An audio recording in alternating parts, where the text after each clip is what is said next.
I feel like if you're going to listen to my review of Darth Maul, Son of Dathomir, you should understand where I'm coming from. So before I begin, I have a couple of points to make.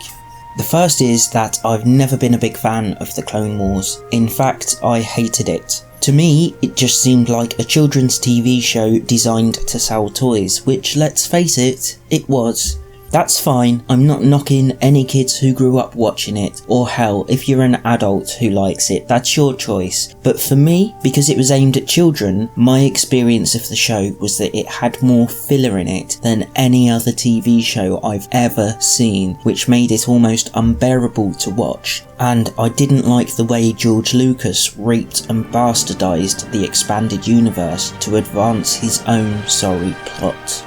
That leads me to my second point. Because George Lucas retconned so much, I have never considered the Clone Wars cartoon to be a part of the old expanded universe, and as far as I'm concerned, the story of the Clone Wars for Legends was told in Attack of the Clones, the Republic comics, the Cestus Deception, Jedi Trial, Shatterpoint, Dark Rendezvous, the Medstar duology, the Republic Commando novels and game, Labyrinth of Evil, and Revenge of the Sith. Anything else, whether it's the Clone Wars cartoon itself, or the books it's based on, like the novelisation of the movie and the Siege books, firmly do not belong in Legends as far as I'm concerned. They only fit in with the new canon.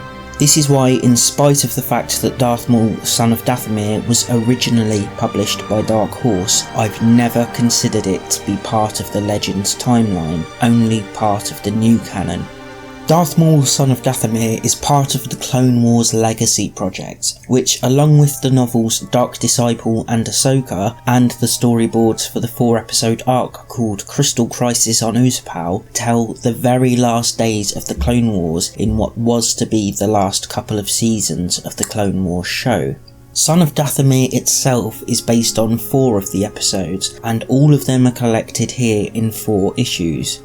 After watching the episode of the Clone Wars where Darth Maul and Savage Opress face off against Sidious, I did always wonder what happened, but nothing seemed to come of that particular story until Son of Dathomir was released, so I'm pleased I at least got closure on that. It does a good job of showing why Dathomir is so dead in Dark Disciple. To be honest, I thought Mother Talzin died during her fight with Mace Windu in the show, so it feels like she was only brought back so she could die again.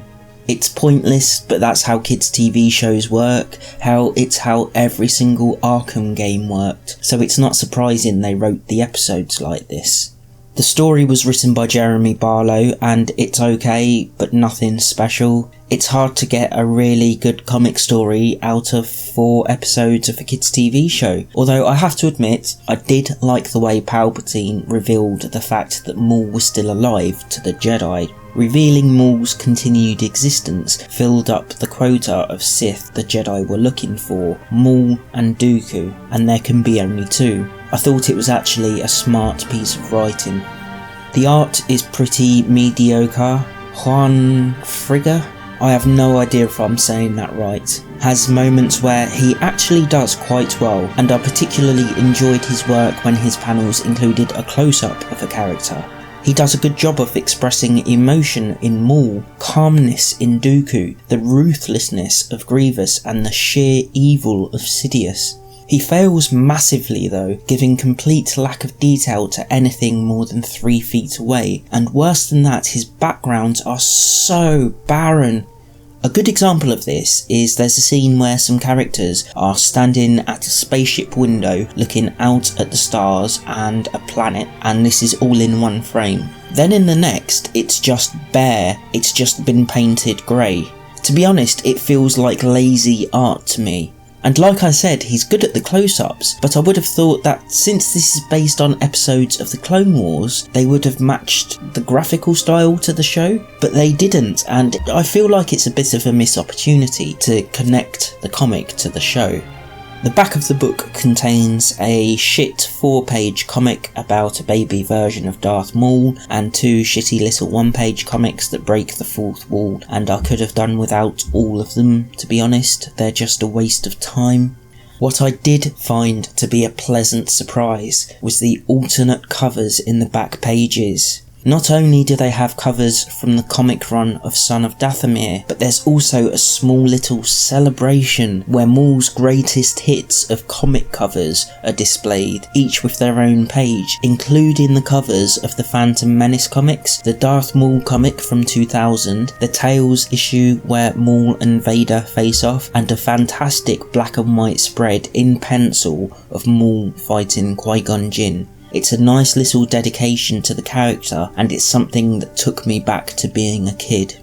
To be honest, the reason I read Son of Dathomir is because I've read Dark Disciple and Ahsoka, so I wanted to read this before the Clone Wars came back. Like I said, I don't really care about the Clone Wars show, but knowing how much Pablo Hidalgo sucks at his job of being the official Star Wars historian and lawkeeper, I just wanted to get everything under my belt before the episodes aired, so I can laugh at how much of their own canon material they will have ignored. Then again, the only thing Hidalgo has ever cared about when it comes to Star Wars is the kids' TV shows, so maybe he'll stick to the lore this time. I hope he does, but I wouldn't be in the slightest bit surprised if he doesn't. So yeah, there's not a whole lot going on in Son of Dathomir. Whether you should read it depends on how much into the Clone Wars you are. For all we know, they'll just retell this story in the upcoming episodes, or perhaps they'll retcon it. I mean, let's face it, deliberate time travel now exists in the Star Wars universe. They can retcon anything they want and claim it's all canon. If you only want to read it because you love Maul, then don't read this. Instead, I'd recommend reading the Darth Maul comic from 2000, because that is such a better comic. The first few pages in the book alone give Maul's character such aggression, hate and subservience, whereas all we got from Maul in the Clone Wars, and by extension in Son of Dathomir, is the weirdo that cries about how he got left behind all the time, and that's just not very entertaining to read about. In fact, it may as well be Attack of the Clones Anakin.